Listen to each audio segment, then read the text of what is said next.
হ্যাঁ বন্ধুরা, ঠিকই শুনেছেন আপনারা।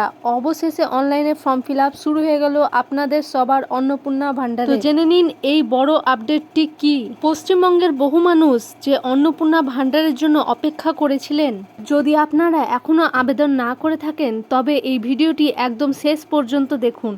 আর চ্যানেলটিকে সাবস্ক্রাইব করে বেল আইকনটি ক্লিক করে রাখুন, যাতে নিত্য নতুন আপডেট আপনাদের কাছে খুব সহজেই পৌঁছে যায়। তবে আবেদন করার আগে কয়েকটি কথা জেনে রাখা খুবই জরুরি। আবেদনকারীর বয়স সাধারণত 25 অথবা তার বেশি হতে হবে এবং সরকার নির্ধারিত অন্যান্য প্রক্রিয়া পূরণ করতে হবে।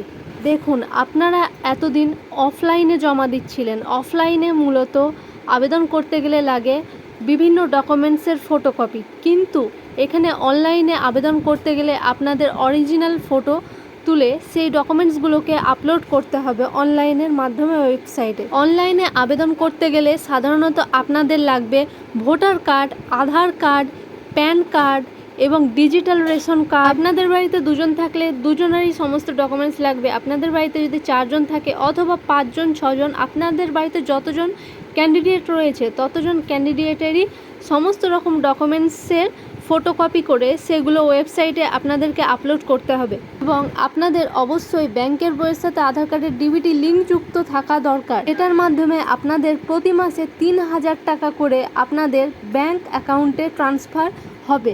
সবচেয়ে গুরুত্বপূর্ণ বিষয় হলো আপনারা শুধুমাত্র সরকারি পোর্টালেই আবেদন করবেন। আপনাদেরকে এই গরমে আর কোথাও লাইনে দাঁড়িয়ে ফর্ম জমা দিতে হবে না। আপনারা বাড়ি বসে, তো বলি দিই, ইতিমধ্যেই যারা অফলাইনে ফর্ম জমা দিয়েছিলেন, যাদের লক্ষ্মীর ভান্ডার ছিল, তারা অন্নপূর্ণা ভান্ডার ট্রান্সফার করার জন্য ডকুমেন্ট জমা দিয়েছিলেন, আপডেট এলে তাদের আমি অবশ্যই আপনাদের এখানে সবাইকে জানিয়ে দেব ট্রান্সফার করা হয়েছে।